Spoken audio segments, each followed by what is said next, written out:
Hello everybody and welcome back to another episode of Microsoft Flight Simulator, and today we are checking out the newly improved Cessna 172 with the G1000. So stick around guys, because we're going to find out if all the hype from Sim Update 9 was actually worth it. If you are interested in acquiring any of my Overkill's tutorial guides for Microsoft Flight Simulator, please consider joining me on Patreon. Patreon subscribers level tier 2 and above have access to all of my guides, as well as any future updates and future guides that will be coming down the road. Link to Patreon can be found in the description below.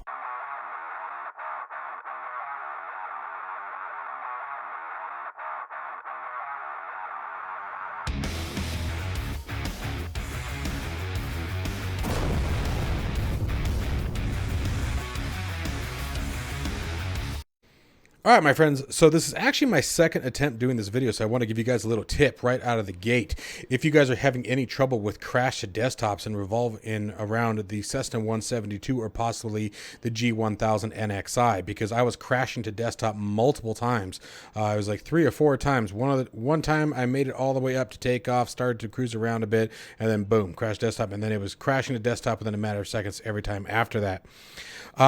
Be sure that you go into your profile and go to your content manager and update anything that's available for update, whether it be the Microsoft Flight Simulator, deluxe or premium editions, as well as there was an update for the G1000 NXI. Now we're going to cross our fingers and hope that resolved it. I flew it around for about 15 minutes after that. It seemed to do just fine. Definitely beat the record of how long that I've made it so far. So I just wanted you guys to be aware of that right out of the gate to see if that hopefully helps some of you guys. So what we're going to do today is we're going to get the aircraft started up. We're going to do a takeoff. There's a couple things that I'm going to be looking for in our flight today. I'm going to be looking for overall behavior of the aircraft in comparison to how it was before. The good news is I actually flew this aircraft just a couple days ago on NeoFly, trying to get some points up here. The thing about Cessna 172 for Microsoft Flight Simulator ever since it came out, it's always been an okay plane, but it's been very lackluster. I felt that the flight model was pretty weak in the aspect that it didn't react to environmental effects very well. It didn't react really well to wind or turbulence. It had some effect, but it wasn't ever what you were expecting. Engine performance seemed a bit underpowered, especially while taxiing. It always took a ton of power to just get the aircraft rolling. I remember I checked it out the other day, and I was at almost 1,800 RPMs before the aircraft started to move. And I just felt like that was probably a bit too much for the 172. But at the same token, we're just going to see what we get out of it today. We might mess around, do a couple stalls or something like that just to have a little bit of fun. And then we're going to come back in and land it and see what kind of performance we get. Let's see here. I just saw the windsock. Oh, there it is right there. Oh, it looks like we got a dirty crosswind. Oh, you know what? We can actually, I think this is the first time that we are ever going to get takeoff from the perpendicular. We're going to take off from 03, which is back over here. I don't think I've ever done a takeoff from that runway. All right, so without any further delay, let's get started here. So let's see here. We want to make sure the parking brake is set. All circuit breakers are pushed in. Fuel tanks are set to both. Mixture set to full rich. Throttle is currently at idle. All switches are off. Meshers off. Batteries off. Flaps are set to the retracted position. Flight controls are retracted. All right, everything's matching up. Let's get rolling here. So we're going to start out with our standby battery. Throw the battery and the alternator on. Get our beacon light turned on. Get the nav light turned on. Give a nice shout out the window here for a clear prop. Crack our throttle a little bit here. And get that magneto rolling. All right, looking for about 1,000 RPMs on the tank here. Tack, excuse me, not tank. Close enough.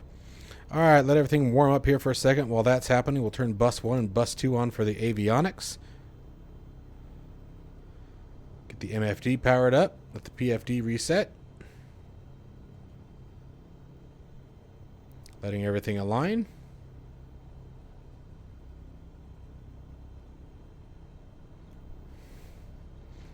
All right, set our transponder code. We are doing VFR, so we're going to leave it at 1200. We'll go ahead and set it to altitude reporting now. Set our barometric pressure here. Looks like 2988 today.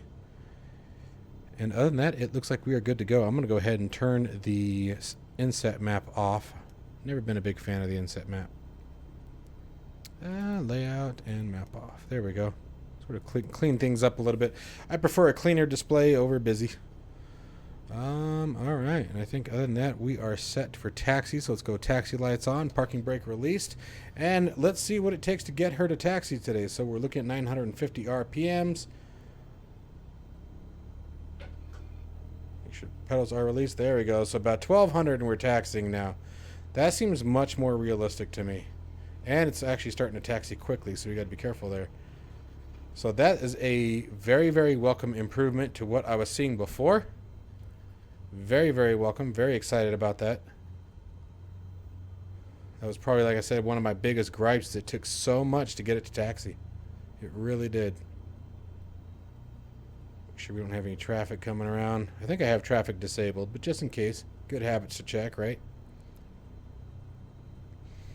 While we're in taxi, I do want you guys to know that I am experiencing some of the growing pains with Microsoft Flight Simulator. I have had quite a few crash of desktops over the last couple days, most of which so far I've been able to attribute to either, like I said, not updating the G1000. I'm pretty positive that's what was causing most of any of what I was experiencing when using the G1000. And then I've been able to attribute pretty much everything else to a mod or add-on. Right now we are completely clean. All mods, add-ons, sceneries are removed. So hopefully we have a nice clean flight.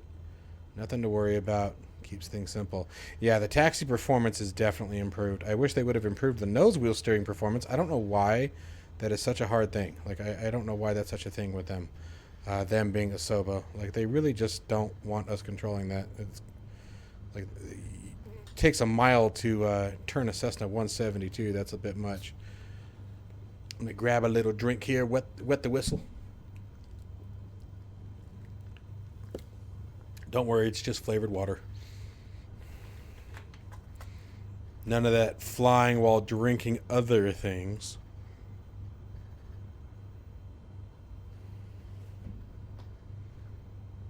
But looking for a nice flight today. Really excited about the performance changes, hoping that we really see a big difference here.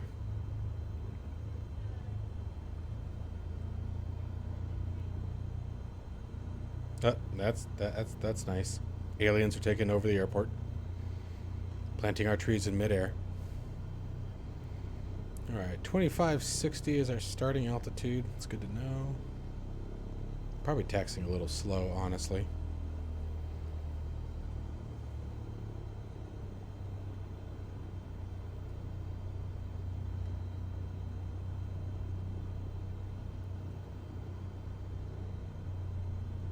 This really is kind of neat, though. I've never taken off from the perpendicular.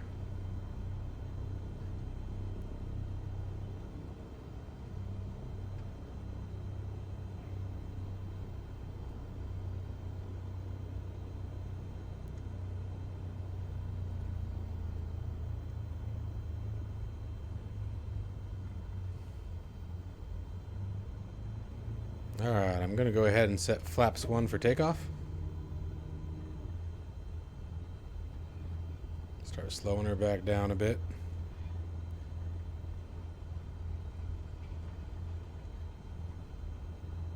Not going to worry about the run-up.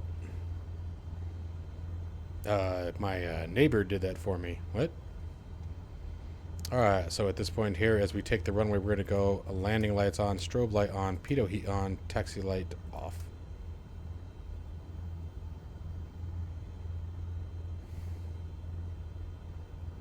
Oh, sorry. Yes, this is 2-1, I believe. 03 is on the other end. Alright, well, this will be interesting. I don't know why I'm finding so much interest in that. I just am. Alright, make sure set to full rich. Lock and load. Go max power.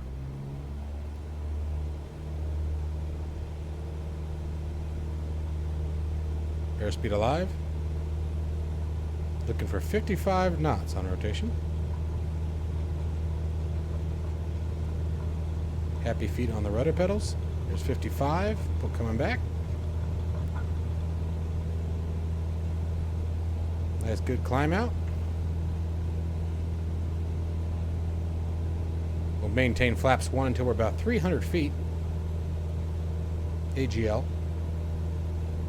So looking at about 2,900 feet altitude. Ooh, hello. Takeoff already feels significantly different than before.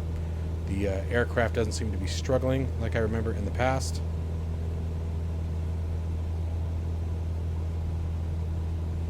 There's 2,900 feet, flaps up.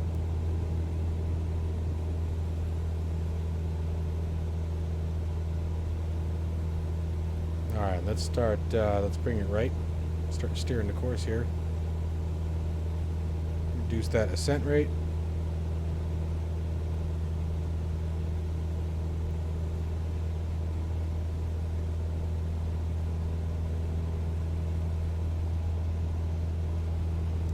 Wind is showing 226 for 9, so not too bad.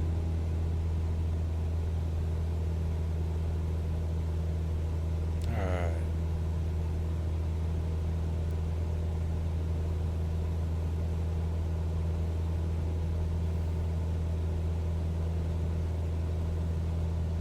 And we're just looking for about 4,000. We're not going too high today.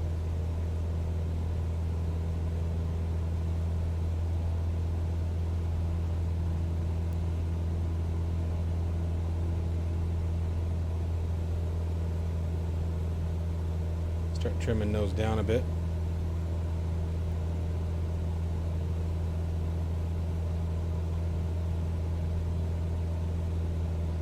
Alright, first thing I'm going to do is pull our RPMs back to about 2,200, 2,300, somewhere around there. And then I'm going to mix for altitude today. Or mix for RPM, excuse me. You're supposed to mix according to the cylinder head temperature, but which we can do in this aircraft. By the way, my G1000 tutorial PDF guide is well in the works. We're about 70% complete, so we should be seeing that here pretty soon. If you guys are interested in acquiring any of my tutorial guides, or if you're just interested in supporting the channel, please consider joining me on Patreon. It really does make a big difference. To all my current Patreon subscribers, I can't thank you enough for all the support and love you guys provide. It really keeps me going. Alright, so what I do when I trim for RPM, again, this isn't quite right, but it seems to work for well enough for the simulator, is I'll pull the mixture back until the RPMs peak. And then we'll wait for the RPMs to drop again. So there, we went from 2380 to 2370, so now I'm going to add a little bit back in. Oh, and I've gained 300 feet above where I wanted to be, but that's alright. So right about there. We'll call that good. And now we'll bring those RPMs back a little bit further to about 2,100. And just enjoy a nice cruise and see how she flies.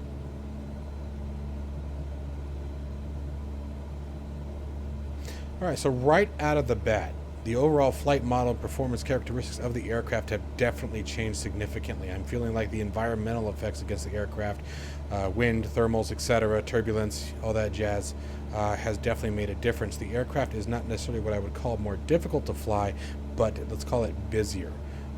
You are definitely having to pay a bit more attention to what's going on. It's definitely more enjoyable. The engine performance of the aircraft was significantly different than what we had previously experienced, and that I'm super happy about. At the same token, you could also tell that the increase in drag that they had mentioned in the patch notes was definitely there. You can definitely tell she's a bit slower, a bit harder to maintain, which is a good thing. Again, I think I don't have any problem with that whatsoever. I really don't.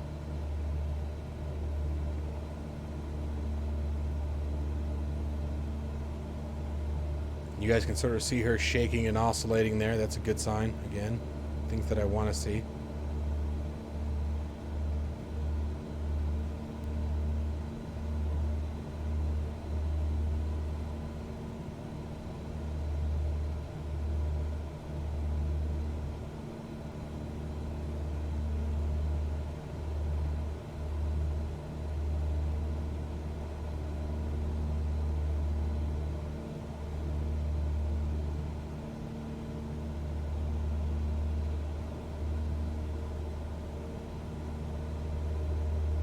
Yeah, this is good stuff. Definitely a major change to the Cessna 172, and definitely a very welcome one. Very welcome.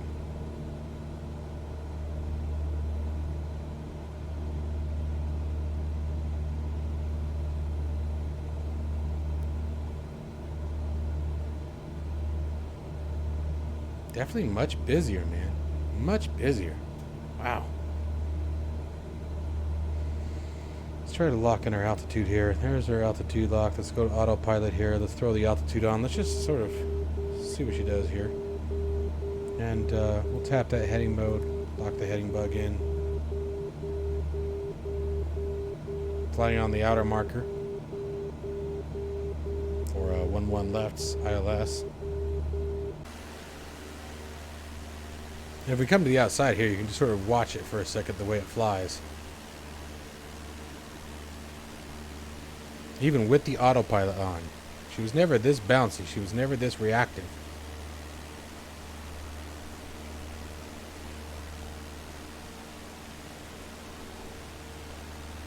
I like it. I like it a lot. So again, I think I'm going to go ahead and forego the stall test, and let's just go ahead and bring her in for a landing. I don't know enough about how to do a stall. I don't want to BS here. Try to wing it. Let's land it. Let's see what the approach is like in it. Let's verify our winds haven't changed. We're now looking at 250 for 13 knots. So that should put us at runway 229. Or at 229, Jesus. 29 or right. Actually, no. It looks like we're still landing at the perpendicular. Looks like 27 is still where we want to be, so let's start setting up for that. Let's get us down to about 3,000 feet for the approach. Oh. You guys catch that?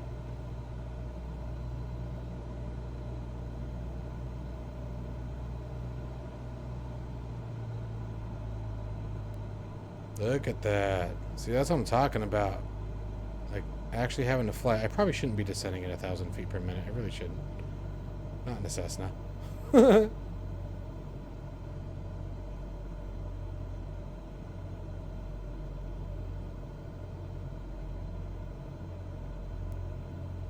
Yeah, she is busy. Very busy.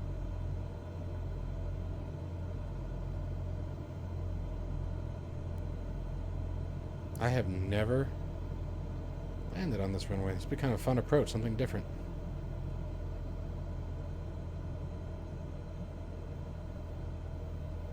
Separation looks pretty good.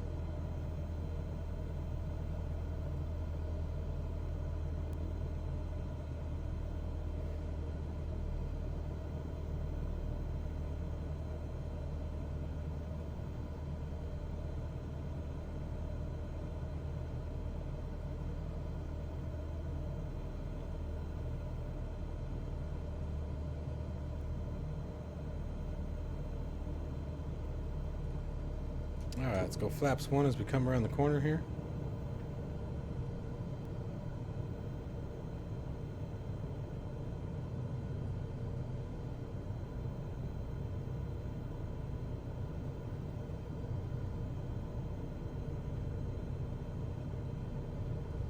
Man, yeah, this is a good landing. It's gonna be a good challenge. Everything that you're seeing here is my corrections to what's happening environmentally.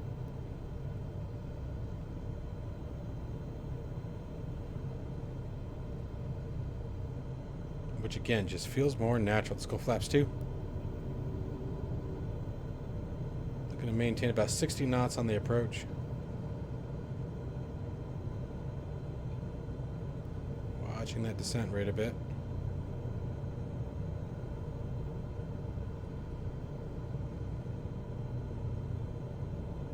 Go back to full mixture.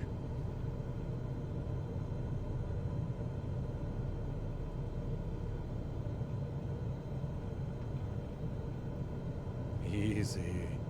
Easy, darling. Alright, and let's set flaps 3 as we come around the final corner here.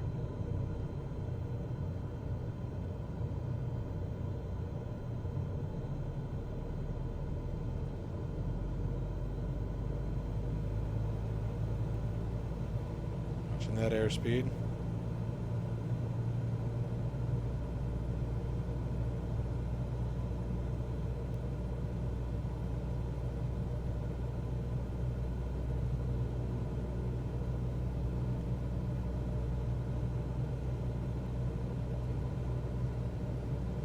You guys know me, my space shuttle landings. Man, she is... Whoa, come on.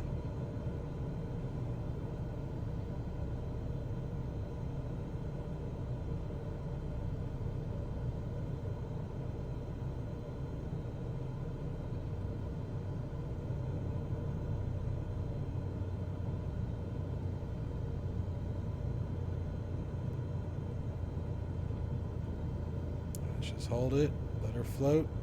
Holding it, holding it, holding it. A little rough. Not too bad though. Okay, so everything about flying this aircraft has definitely changed. Now, some less remarkably than others. But there's definitely a lot of differences I think you guys are going to notice if you guys start flying the 172, or maybe like myself and sort of stepped away from it for a while and came back to it.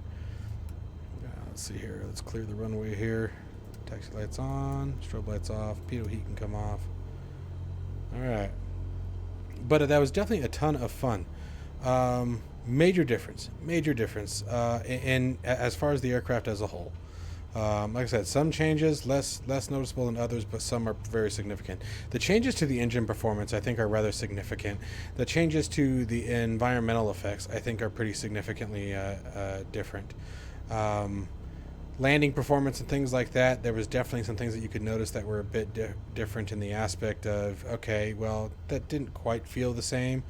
But I mean, all in all, it's a Cessna, they're really not that bad to land in the beginning, but I'm really impressed. It's nice to see that Asobo has finally taken notice of some of these things, and I think aircraft like the Cessna 172, 152s, things like that. In my humble opinion, I don't think that they should ever require modification from the community to make them correct. I mean, it's such a basic aircraft, and it's the starting point of so many simulators and so many piloting experiences that it's like, how do you get that one? How do I get a marshaller? How about that?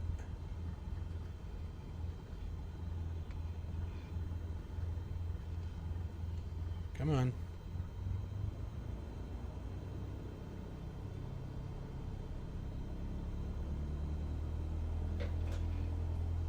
Okay, no, I'm not on the pedal. There we go. Okay. That's kind of funny.